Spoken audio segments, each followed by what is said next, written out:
Welcome, everyone, and thank you for joining us for Thriving as a Lean and Mean HR Machine, presented by Human Resources Today and sponsored by Bonusly. I'm Tori, the webinar coordinator of Human Resources Today, and I'm excited to bring you this fresh session with strategies to balance daily tasks with strategic planning for long-term HR success. I'm really looking forward to speaking with Sheston Green, Adri Glover, and David Brown in what I'm sure will be an engaging conversation. Just so you know, this webinar is Sherman HRCI approved. All attendees that stay for at least 50 minutes, that's 50, will receive an email with the activity IDs within 48 hours. Please note that in order to receive the activity IDs, you must be present during the live webinar. Activity IDs cannot be provided to those who view the webinar recording. As mentioned, we will be recording this webinar in case you need to leave early. If you happen to miss any part of today's webinar, you can go to the registration page to access the recording. We're going to be sending that link across in the chat right now. Up next, we'd like to encourage you all to participate in the poll on your screen. As you submit your responses, I want to thank Bonusly for sponsoring this series and helping us to make this happen. Bonusly builds high-performing cultures by delivering an employee recognition and feedback solution that amplifies wins, connects teams, and shares insights. The results? Employees love where they work, are engaged, and deliver business results that drive your company forward. Managers play a crucial role in all of this too. They're on the company front lines, after all, supporting, coaching, and guiding their employees. With Bonusly, managers receive exclusive real-time feedback on how their teams are connecting and collaborating. They can leverage this data to cultivate a vibrant, effective team culture. Said another way, empowering managers with data empowers high performance. Bonusly believes that employees are key to business success, and effective feedback, both positive and constructive, enables strong performance. This is essential to drive high-performing cultures. So thanks again, Bonusly. Up next,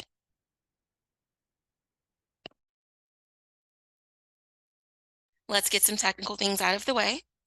Please don't hesitate to ask questions during today's event. You can do so by submitting your questions into the Q&A panel found in the bottom bar of this webinar window. Great questions make for a great webinar, so don't forget to stick around until our Q&A session at the end of the hour to get even more insights from our panelists. The chat is also open for discussion, but please know we will be using the Q&A panel for your specific questions. My wonderful colleague Tara will be fielding your questions today. She'll be happy to answer anything technical you might have, so feel free to pull up the Q&A panel, say hello, and let her know where you're joining us from. Closed captioning is available for this webinar. To enable this feature, select the More button in the bottom bar of the webinar window and select the Show Captions option. Lastly, if you have any audio issues during today's presentation, you may choose to dial in by phone. All dial-in information can be found in your webinar confirmation email from Zoom. This information is also up on the screen, but Tara can relay it to you at any point if you need it. Up next. Again, today I'm really excited to hear from our three amazing speakers. So without further ado, I'm going to pass it over to David to start off the introductions. Awesome. Thank you so much, Tori, and hello, Human Resources Today. We are very excited to be back. I believe our last webinar with you all was just a couple weeks ago. And we always love being here with you all. If this is your first webinar with us, the Bonusly team, we love to do our webinars panel style, and we love how engaging they are. So we have a handful of questions that I'll be asking Shustin and Adri, and I would also love your all's thoughts as well. So please use that chat, give us your thoughts, let us know if anything resonates with you, and also connect with each other. Drop your LinkedIns, make those connections, because as you know, the title of this webinar, Thriving as a Lean and Mean HR Machine, having a community around you is super crucial, and we'll cover that here later on in the webinar. But my name is David, and I am on the marketing team here at Bonusly. I'm calling from Jacksonville, Florida. I've seen actually quite a few in the chat, with I think someone saying they're about to be in Jacksonville, so that's very exciting. It's sunny, it's beautiful outside today, so we're excited. It's going to be a great webinar. But before we get started, I'm going to introduce our speakers. I'll go ahead and drop their LinkedIns in the chat. But in honor of, summer sadly coming here to an end shortly. Would love to ask both of our panelists to share with everyone where they're calling from, what they're currently doing, and then what is one fun thing that they've done this summer. And so we will start with you, Shustin. Amazing, thank you. So I am calling in from Los Angeles. I'm originally from the Bay Area. Uh, but so as you can see, the spelling and the pronunciation of my name is a little bit confusing. It's spelled in Swedish, pronounced Shustin, which really ties into the fun thing I did this summer, which was take my kids to Sweden for the first time. They're 3.5 and 5.5. And so it's brave to take that young of kids across the world, but got to introduce them. We met up with my dad there, got to introduce them to a ton of friends and family. And it was so amazing. So really wonderful summer. They started school this week. I'm thrilled. Thrilled to get back to routine. So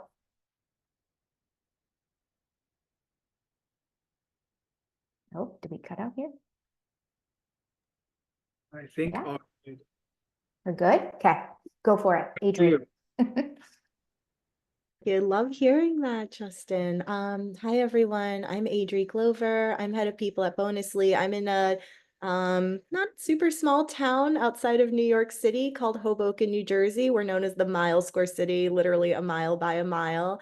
And I'm thrilled to be with all of you today and joining Justin and David. One of my favorite things that I've done this summer is I had my wedding anniversary actually last month, and brought my little one with me and my husband. We did some peach picking upstate New York, which was amazing. I don't think I've ever done peach picking in my life, and just beautiful to get some time outside of the city, just enjoy special, fun moments with loved ones, and enjoy as much summer as we can get in before fall season comes. I will say that I'm starting to see Halloween decorations already, which is a little bit like it's too soon, right?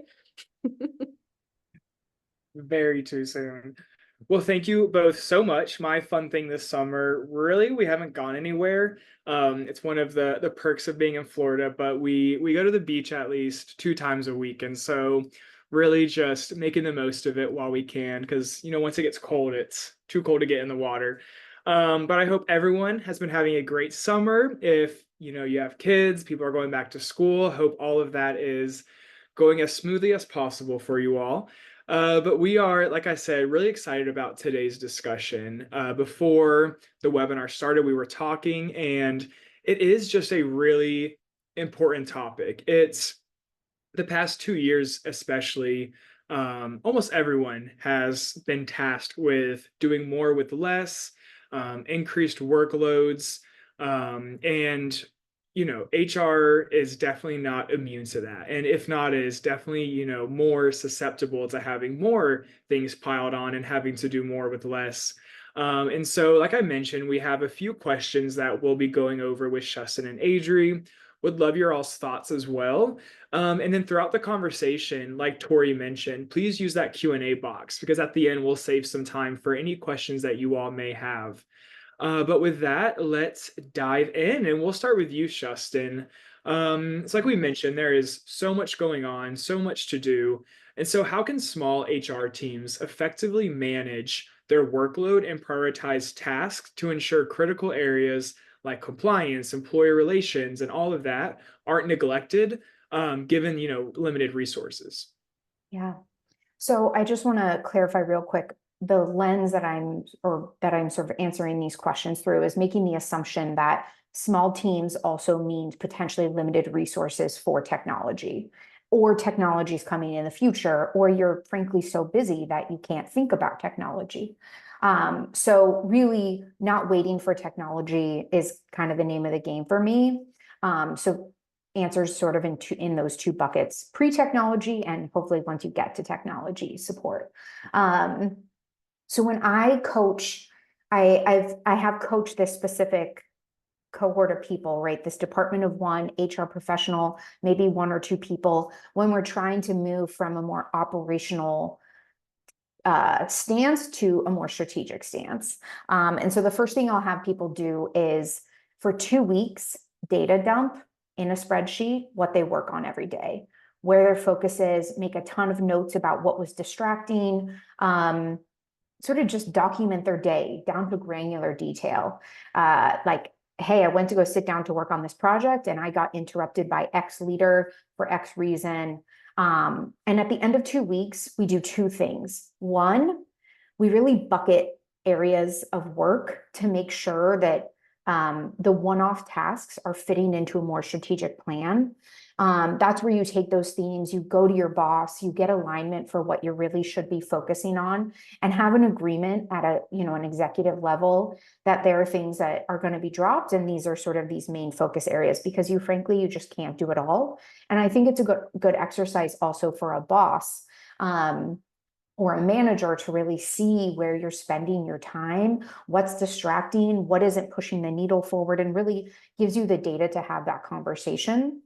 The other area where I use the data is to figure out where the noise is, right? I'll use an example. So typically I find that benefits questions are very noisy, right? Where's my ID card? This thing happened at the pharmacy. So let's say you figure out benefits questions are taking you 15 hours a week.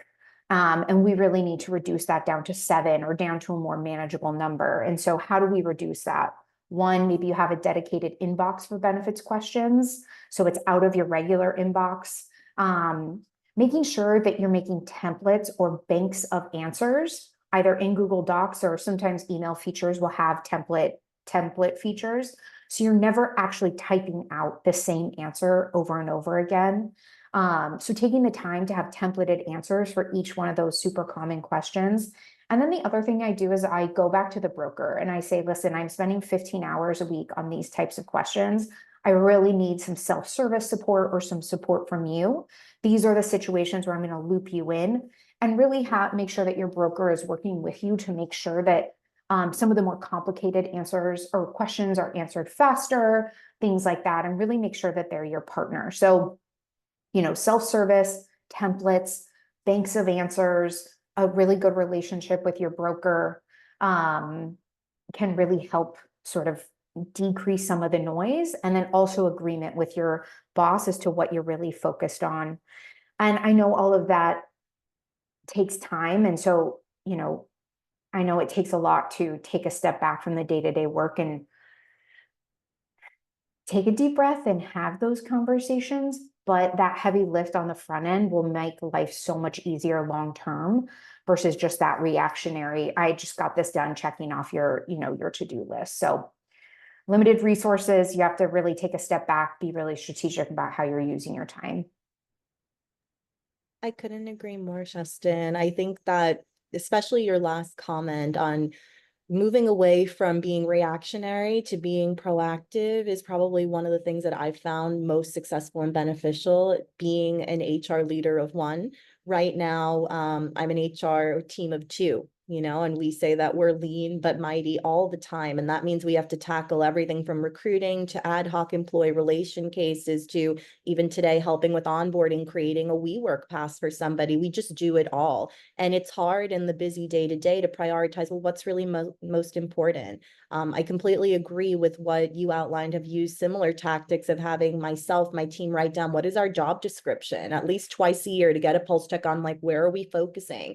Do we have any overlap? Is there ways that we could be more efficient? But also, where is that noise coming from? And I think leveraging my manager, our leadership team to also help understand how we can better enable and support HR leaders is tremendous. One thing to remember is we don't have to do it all alone.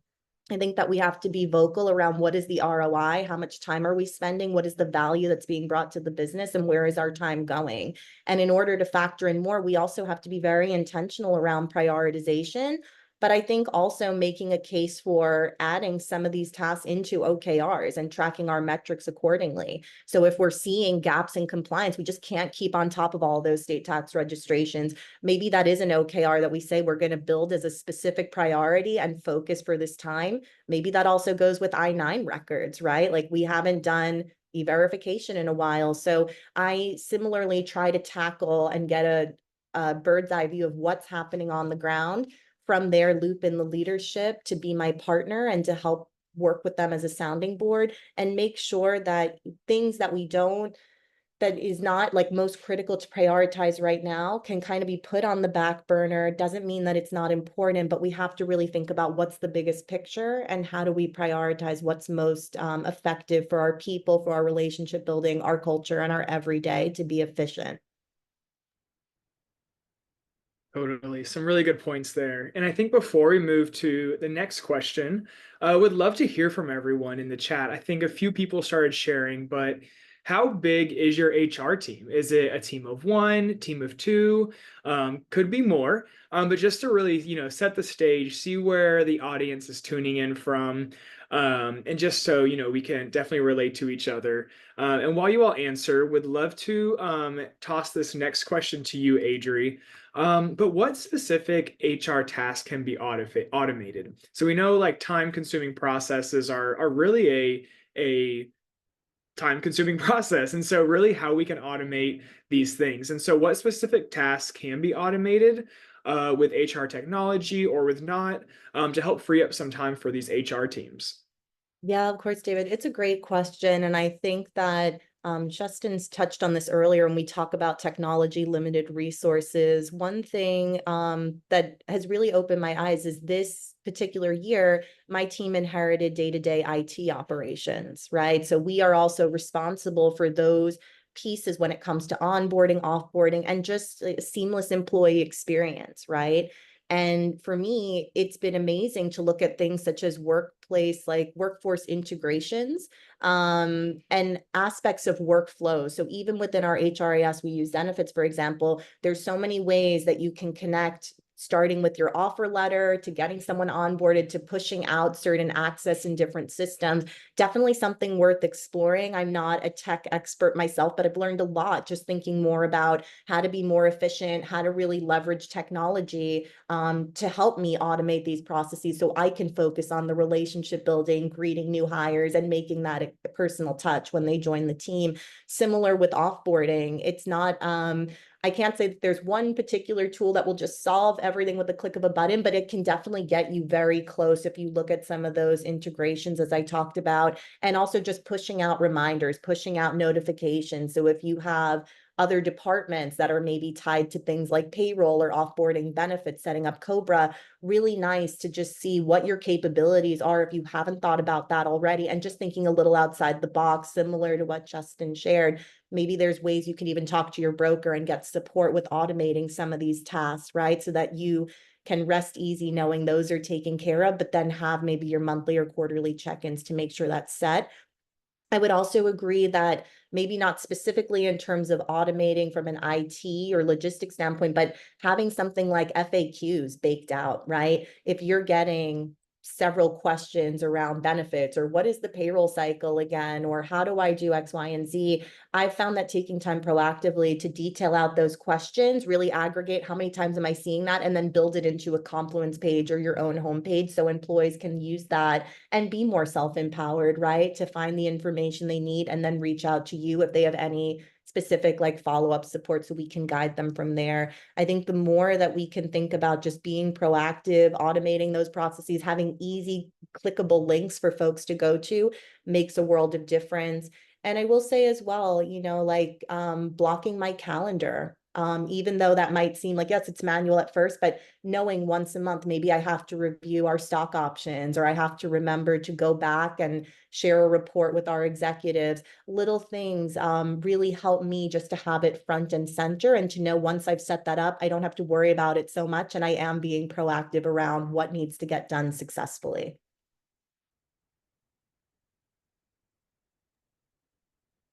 I think that was really comprehensive. So maybe I'll just sort of bullet it out so we can maybe sort of summarize, like I said, working with the tech that you already have. So if right now you have DocuSign, you have an HRIS, you have your Google Drive, Slack, Calendar, making sure that those tools that you have in current state are working as well as they can for you.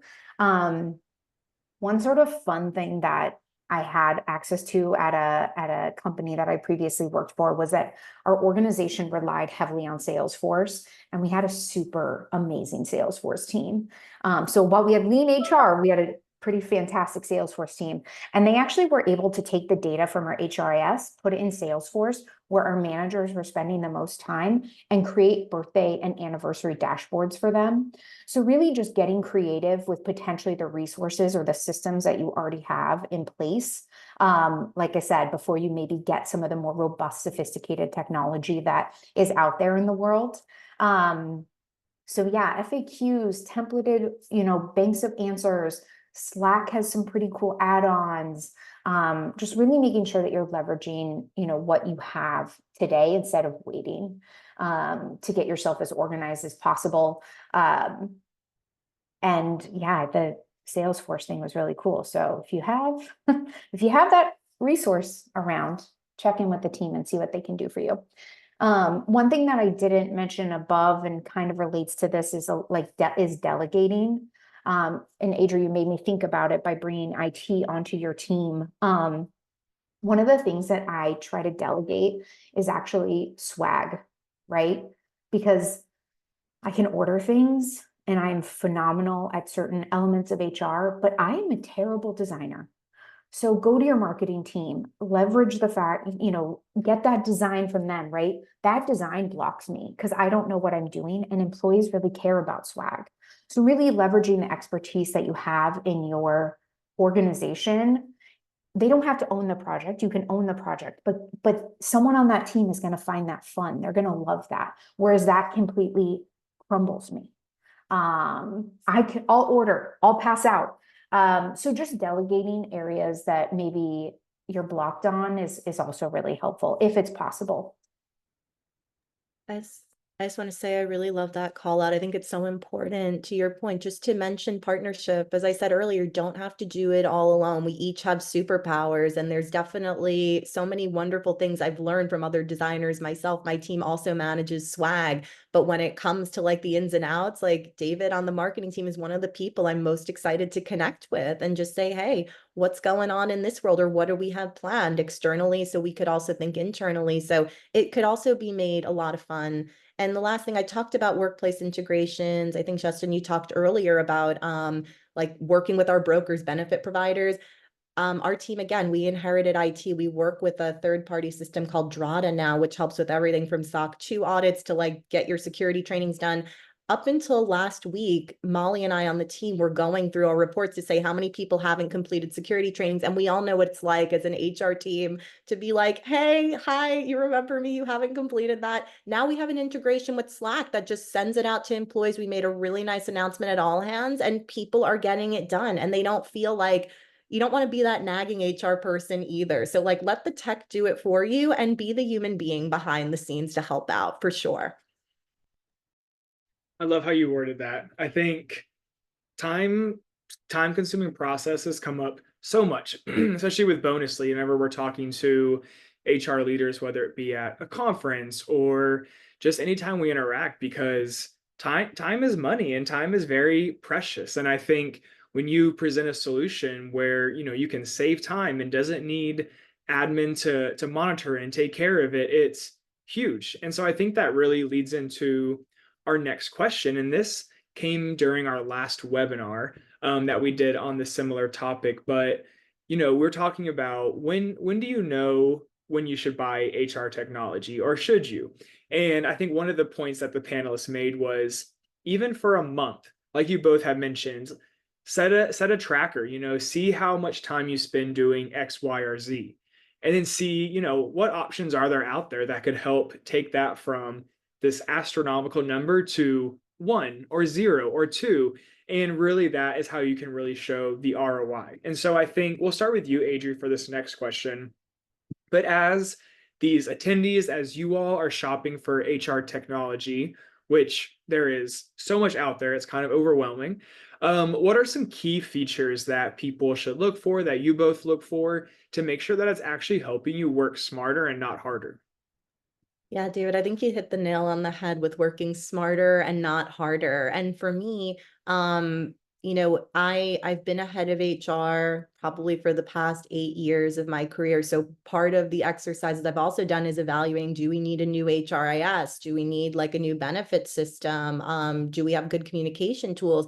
And these projects, upfront can balloon. It can get into like a very big thing. And the one thing that always keeps me anchored is just remembering and sometimes going back to the strategic drawing board of like, what is the purpose? Like, what are the nice to have? What are the needs to have? What is going to help me move the needle to become more efficient, effective, create a better employee experience? And I think that as you develop these plans, it's really important to get buy-in from your stakeholders. Like you as an HR leader in a lean and mean team have a good sense of your day-to-day operations, right? But you also, I think, as you're evaluating HR technology, it's not just what feels nice to the HR team. It has to be meaningful to employees on the ground, has to be used really well by maybe our hiring managers, if you're thinking about a new applicant tracking system, for example, or even implementing a new HRIS. I want to say, like, I'm really one of the sole owners of our HRIS today, but I have fantastic partners in finance that help me with payroll and open enrollment and other features. So I think it's really important that I have an anchor of like, what is not working today? What am I putting constant band-aids on that like maybe it's manageable, and I have to think about cost, but like what would be game changing, right? And I think a lot of times in lean teams, we sometimes inherit old systems, right? And we work with them and we get a feel. I think it's really important that we just evaluate the overall need, the ROI, that we have our stakeholders involved so that it's a comprehensive decision as we go forward and we make these recommendations.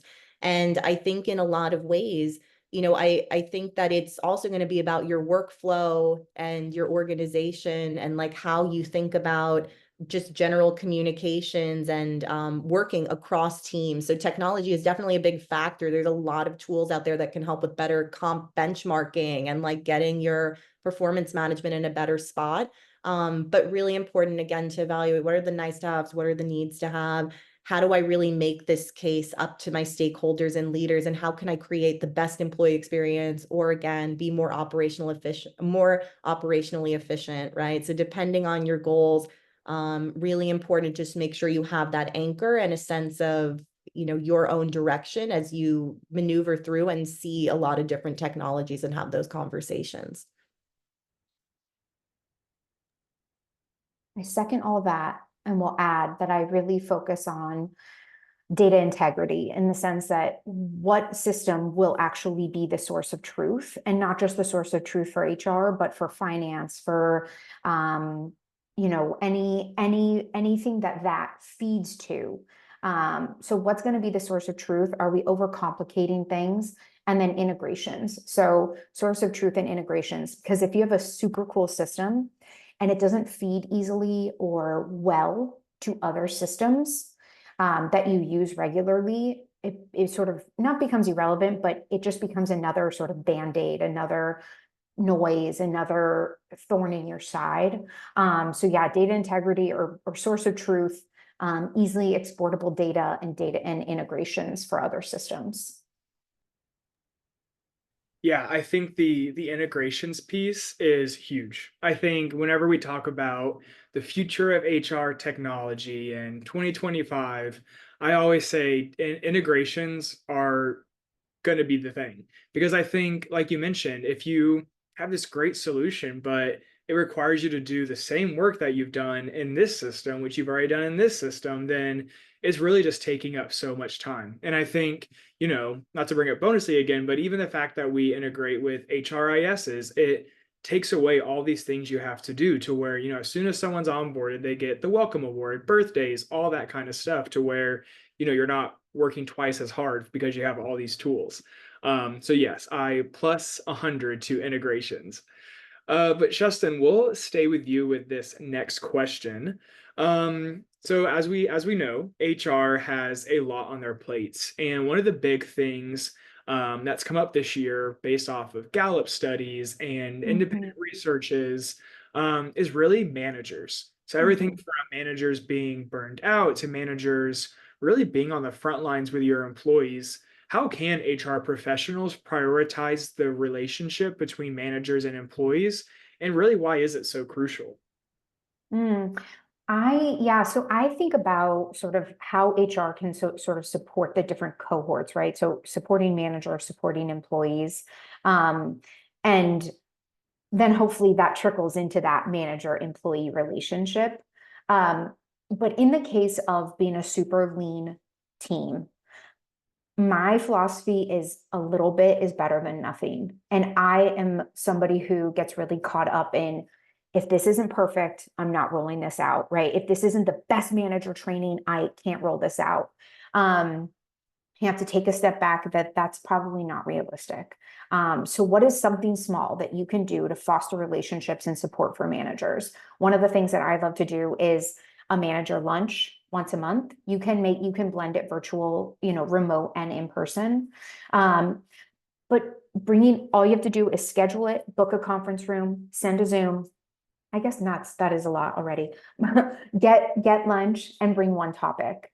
And creating a relationship amongst that manager team where they start to rely on each other. This kind of goes back to self-service a little bit, right? So what maybe your topic is, what's a win that you've had as a manager in the past year? What is the toughest piece of feedback that you've given this year? And how did it go? And what did you do? How did you prepare?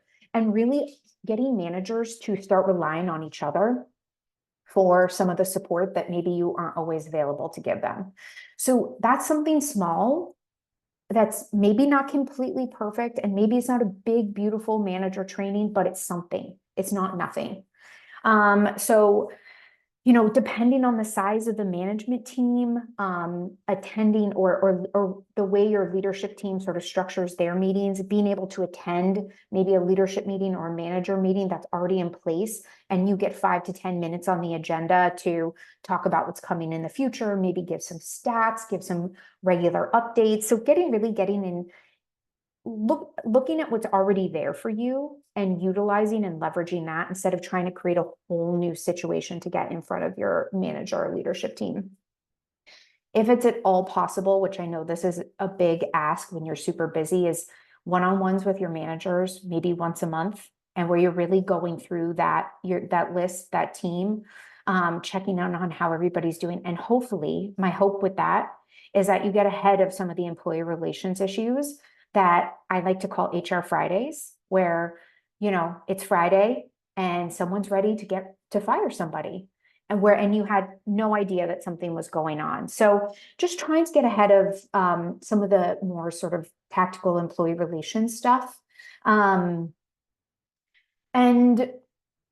yeah, I think, I just always go back to a little something is better than nothing. It doesn't have to be perfect. It doesn't have to be a huge program, but creating connection among managers, I think, is really impactful.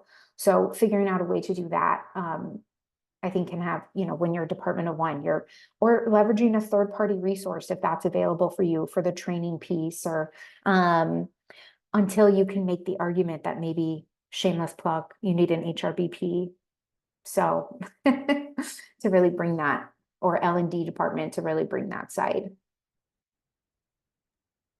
Plus one to everything you said there. And I think, to your point, it's really important to remember that it doesn't need to be picture perfect. I really focus on what is going to build the genuine relationship. And I find my own rituals and routine. I think that's really important in the culture, that maybe once a quarter you have your new hire check-ins and you do a virtual coffee, or you do something on site. So you build that sense of building a relationship, having some fun, and then also really talking about work. I think that it's important that and I'd love even some hand raisers here, that HR is also seen as an employee and part of the team, right? We have very unique roles, but we don't want to be scary. We want to be known, as the team that helps and empowers and builds and cares and checks in, right?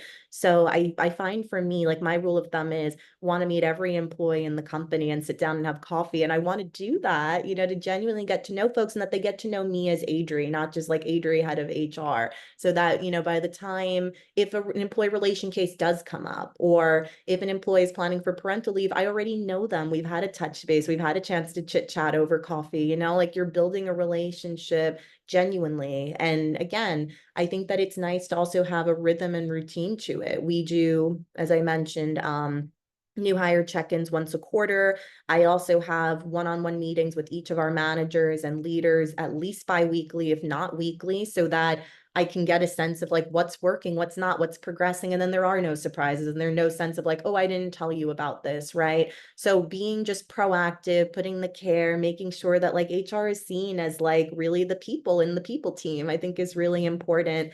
And I think in terms of just fostering relationships between managers and employees, so like people ops aside for a second, I really think that the one-on-one is going to be one of your strongest tools in your back pocket.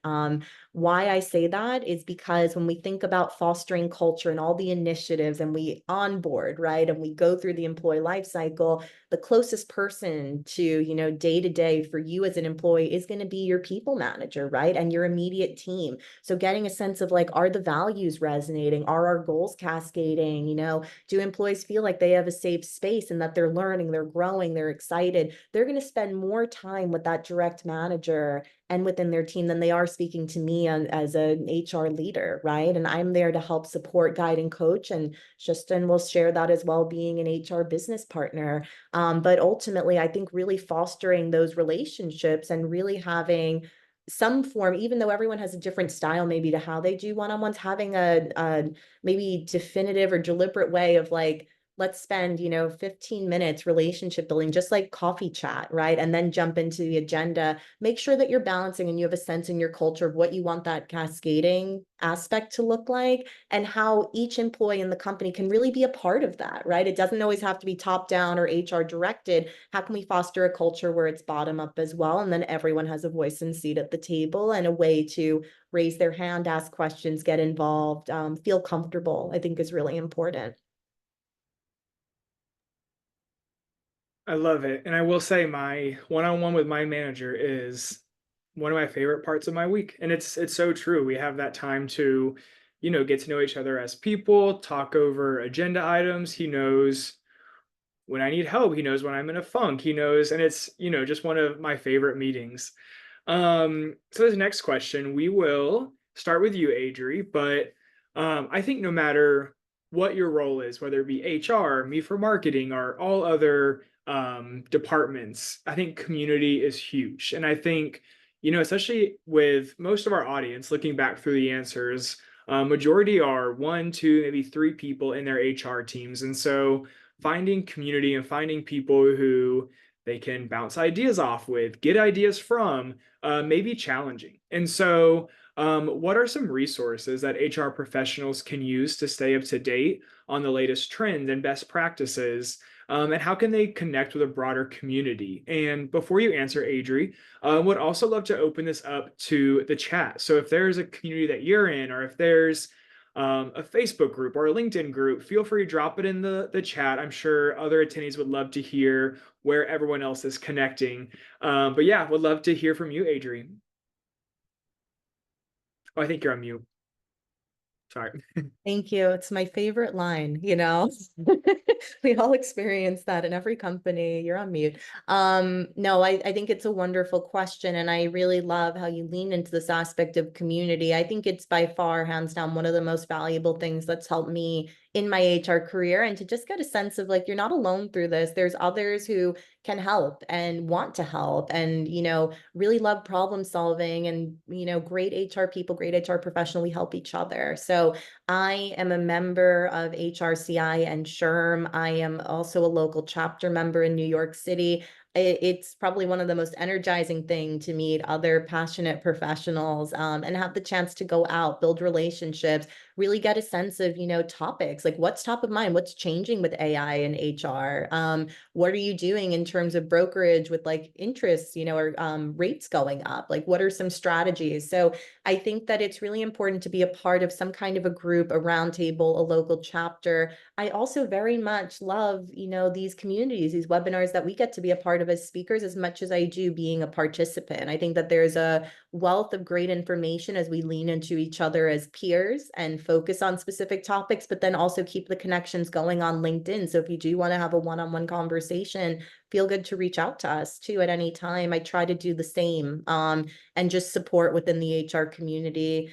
And, lastly, I think sometimes there could be opportunities whether it's through your board, if you're part of a small company, there could be HR roundtables that can also connect you. Like at our company, I'm part of an email alias. There's questions sometimes that come up around like EORs and like visa sponsorship, or sometimes it's how much parental leave, do you start with as when you're in seed funding? Just interesting little things where it doesn't have to be like big questions, but it can be an opportunity just to chime in and to help and to open the door to help someone else. And, in return, you get that kindness back. So I find it tremendous. I also find just signing up for email updates on like local HR laws, it comes straight to my inbox. I get a sense of what's changing, have the time to read through it at my own pace. Like some of those like automated things for me to really help just in terms of staying on top of things and being connected. So two things here. One, I'm going to put it in the chat, but groups like Startup HR, Startup Experts, People Tech Partners, where they bring together a community of HR professionals, ops professionals, finance professionals that really are resource sharing, right? Helping each other out in different ways. So I added the Startup Experts in here. One thing that I think a lot about is, HR has been a bit behind, I think, in sort of data analytics. And now that I feel like there are areas where we've caught up a bit. Now there's AI. And so I've really been thinking a lot about how is AI impacting HR and what does that look like? And I actually found, and David already put it in the post in the chat, Academy to Innovative HR. And they have a ChatGPT for HR class. It's 3 hours, self-paced. And so I really think about just how am I going to continue to advance my data analytics skills, my own tech skills, and stay up to date with some of these tech organizations that I'm near and around that are using AI for so many things, and really making sure that I'm an HR professional that is on top of those things. So finding those courses that increase those skills around specific technology, data analytics, AI, is really important to me right now. I love it. And I love the shout out, Adri, about webinars. And I think, no matter which industry, department, role that you're in, there is a webinar out there for you. And I think even for me, for marketing, I learned so much just by attending these webinars. And I think, Human Resources Today puts out so many, and we are always so happy to be here with the Human Resources Today crew. But just webinars, they're free. They're always full of knowledge and tips and learning. And so I think there is so much out there. And then I also think LinkedIn is huge. I think connecting with other HR leaders, following other HR leaders is huge. And so again, I will tell everyone, put your LinkedIns in the chat, connect with each other, because we all learn from each other. And so if you want to, put it in the chat. I'm sure it'll get crazy, but add people, connect, and learn from each other.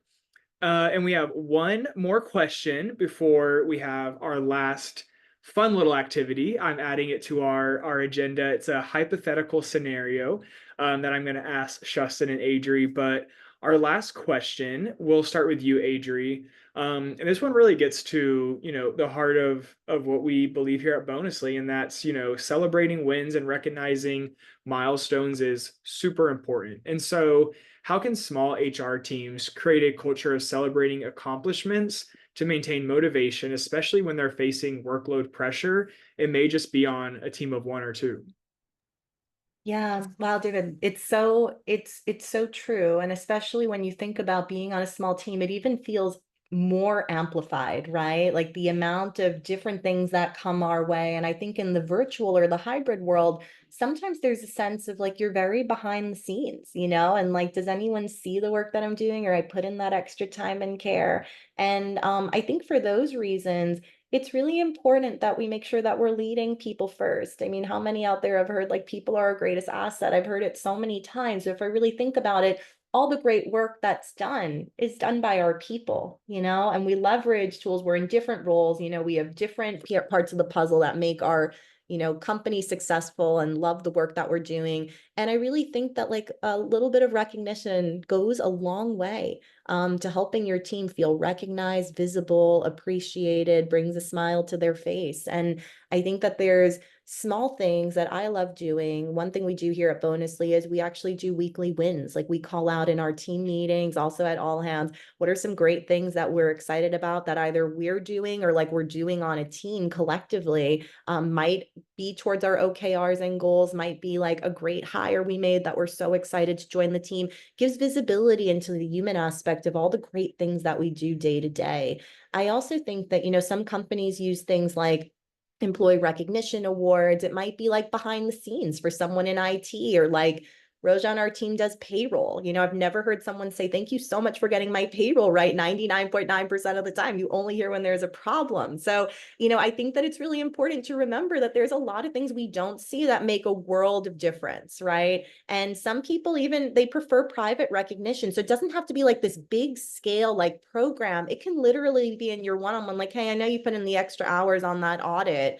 Or you covered for me while I was out on vacation with my family last week. Thank you so much. Like, left me feeling really good to know things were in good hands and like confidently taken care of, right? So I, again, really think a little bit of recognition goes a long way. And I think that it's also really important, as much as we celebrate like successes towards our company goals, to also really celebrate the special milestones such as birthdays, work anniversaries, promotions. I was a customer of Bonusly before joining Bonusly, and it's such a special experience to see, as I said from the beginning, that these are things that we think about as people op leaders, but we don't have to do it all. I think it's important that we empower our employees on the ground, our managers, our other leaders to chime in and be a part of this culture of recognition together, right? And have a voice. It can be peer to peer. It can be top down, bottom up, right? But really important, I think, especially when we're facing workforce pressure, to go the extra mile and let people know like what you're doing matters. It's visible and it's really appreciated. I think like as a whole too, can see on the screen, boost things like just morale, like loving coming to work, love the team I work with. I feel just visible and recognized, and it gives purpose to the work that we're doing. It's not just, hey, we're chugging along. It matters. And I think when you're on a small team, you have that ability to build that one-on-one relationship. So whether it is like a monthly Employee of the Month award winner, whether you're going to use a program like Bonusly that will push out like new hire welcomes, and promotions for you, and just awards as you do different challenges and things. Or again, little things just starting in your one-on-ones or weekly wins and shout outs, I think can be really special and meaningful. But I'll take a moment to pause there, and Justin, would love your thoughts as well. Yeah, I think this goes back to, something is better than nothing, and really leveraging what already exists. No, not reinventing the wheel, leveraging Slack, leveraging team meetings, leveraging all hands.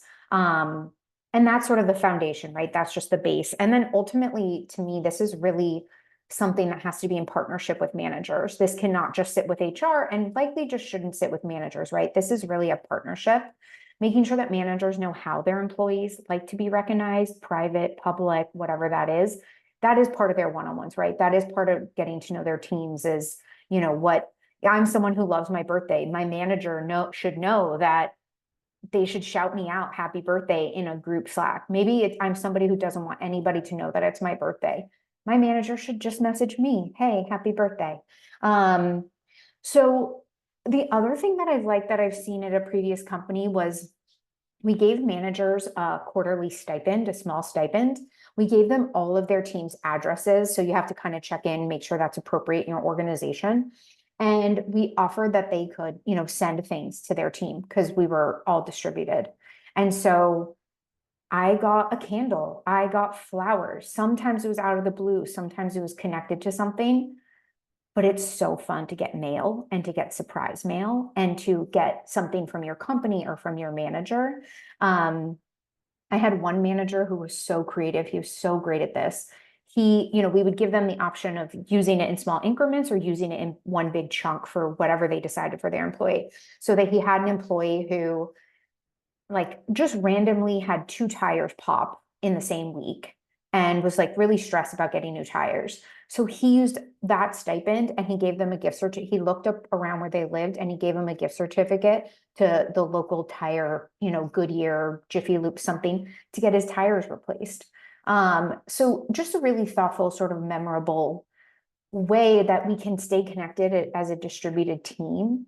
And then you make that stipend whatever's realistic for your organization. Absolutely. I love it. And I think we have just 10 more minutes left. And so I know we have one question in the Q&A. So if anything comes to mind, put that in the Q&A.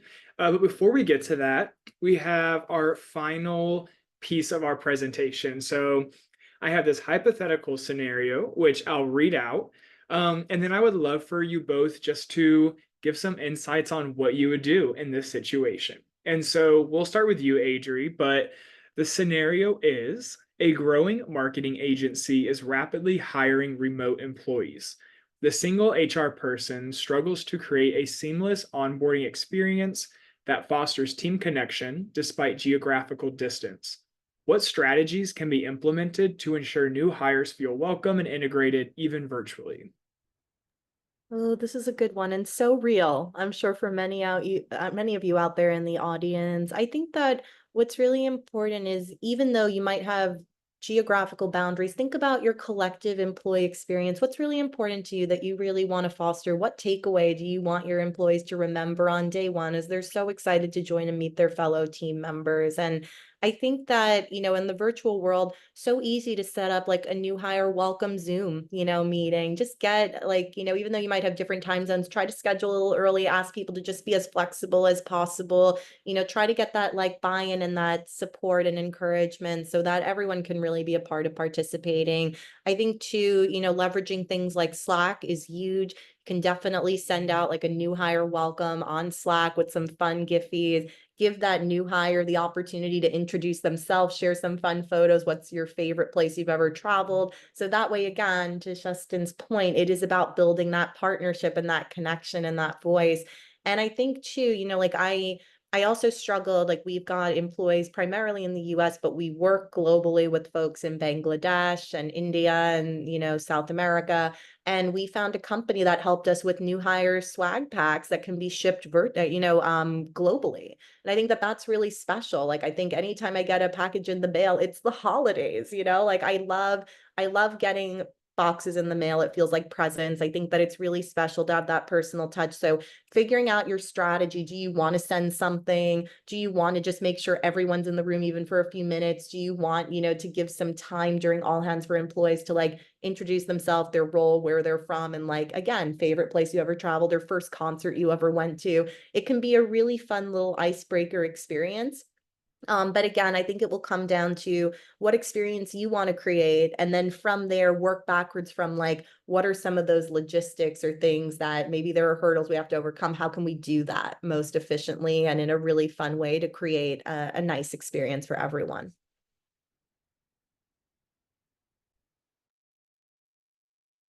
Yes, I think I'll add, well, I will first preface this by saying what I'm about to say, as a Department of One, I've gotten a lot of pushback on.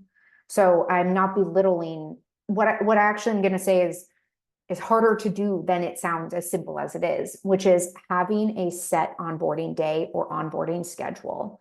Small organizations tend to push back on this because most of the time when they've made a hire, the managers needed that person yesterday or 2 months ago. And so they don't want to wait a week and a half for that new hire to start. They don't, if the new hire is available, they want them to start the next day. My dream scenario is onboarding days every other week, every other Monday, so that you actually have time to prepare for someone who's about to arrive. I find that the messiness comes from all the last minute prepping or trying to get somebody in the door. It really gives you time to, to plan for their arrival. So this is something that larger organizations, right? This is a pain point that larger organizations, I think, ultimately figure out, this sort of onboarding cadence, but starting it early too, getting your managers to understand the value of having a smooth onboarding and how that sets you up for success. And yes, maybe you have to wait an additional 5 days for that person to start, or week and a half. like I said, I've gotten a lot of pushback on this idea, is worth it, and having them understand why it's worth it. So you can send things on time, you can send their computer, right? We're working with hybrid teams, remote teams, scheduling like even lunch for them in the office, also having people start together, right? Maybe you have 5 new hires starting together, 10 new hires starting together. That actually creates a community as well. I will often hear employees say, oh yeah, I started with John. So I just reached out to him. The other thing is I find that buddies are really awesome. And sometimes an organization, grows out of that system because it's not sustainable. But maybe in the beginning, having a buddy so that when you're confused, when a new hire is confused about something or they need that additional touch point, they also have somebody to reach out to besides HR. So maybe somebody on a cross-functional team to like, wait, where am I supposed to find X, Y, and Z? So they continue, so they're building a relationship with somebody even, outside of HR. So those are kind of my 2 things: is set onboarding schedule and buddies. I love it. I am one of those examples. I am best friends with the person who I started at Bonusly with 2 years ago. And it's true, they were my go-to for a while because they were the only person I knew. Well, Adri, Shustin, so many amazing points. I hope all the attendees took away some nuggets from you all, some knowledge drops, but just loved everything you both said. And I know we have just a little bit of more time for the Q&A. And so I will pass it back to Tori to kick us off for the last few minutes. Thank you all for such a valuable discussion. We've received some amazing questions from our audience. As a reminder, if we don't get to your question today, you can connect with our panelists using the social channels on the screen, and it'll also be in the chat. So with the remaining time, let's cover a few questions. This first one comes from Jennifer. How can I overcome resistance from team members and leadership when introducing automation tools or AI solutions? Any tips to convey the value of these solutions, especially as it pertains to smaller HR teams? Let's start with Shustin. Yeah, I would be so curious to know, first off, why the resistance, what type of organization it is, because I have found that automation and AI has been not something that people push back on because everybody wants things to be automated. So, oh, that's a tough one. Okay, I need to think about it. Adri, what are your thoughts?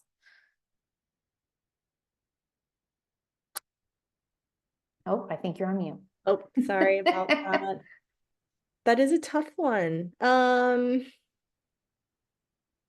not Tori, so you stumped us with the first Yeah. question. It will give Jennifer a little bit of time to go ahead and submit some additional info in the chat. But in the meantime, we have a great question from Stephanie. Any ideas for smaller organizations where money or the budget is tight to celebrate our employees? Yeah, I think what's really important and special is like I've worked in large organizations, small organizations, and it always feels like, oh gosh, especially in like tech boom a few years ago, it was like, let's outdo all of this stuff. And I think that what really matters is, genuinely feeling like the team that you're joining, you love the people you work with, you're challenged by the things that you do, you feel appreciated and recognized, and selfish plug, like we use Bonusly, for all of those reasons, because as Shustin beautifully said, it is about the partnership and it is about like working with budgets that are right for your team, but also, building on your employee experience. And when you sign into the platform, it's just an amazing way to see everybody chime in, to welcome new hires, to get points for your anniversary, to, get a nice shout out for like, maybe helping another department or a team member with something, or just being a sounding board. And I think that, what's special is, whether you're using Bonusly or like other platforms, try to get a sense of like what your budgets are, what's affordable, and like what that employee experience and ROI will look like for you. I think what's nice is that a lot of things can be automated. You don't miss someone's birthday. You make sure that it's extra special and taken care of. And, it doesn't have to break the bank either, right? But I think too, just thinking creatively, like we talked about with like shout outs, making people feel recognized, taking that time in team meetings, giving employees opportunities to like join virtual coffee chats, I think can be really nice. It is about fostering community and connection more than anything. And then where you have opportunity during holiday party, other things, we recently did like an escape the Zoom, which was so much fun, right, David? I want to say that was something like $25 to $28 a person. Like there's so many fun little events that even if you think, oh my gosh, I'm home and I'm on Zoom, that was a challenge, like finding that Mona Lisa. Like we, got to be in groups with other people too. So I think about your budget, think about like maybe employee engagement surveys, ROI, things that can be pointing to where you might be seeing disengagement and some things that can really help where you're struggling with like just bandwidth on the HR side. So you put the people aspect and those initiatives first. Yeah, I do think, when I've had employees say to me, my work anniversary went by and my manager didn't even know. They're more hurt by that than I didn't get a super cool, fun gift. So just the acknowledgement is important. It's critical. Everybody gets acknowledged, whether that's a personal direct message or a shout out on the team. Acknowledging birthdays and work anniversaries, I think, is really powerful. And I don't think it has to have a monetary component to it. It just has to be consistent across the whole team.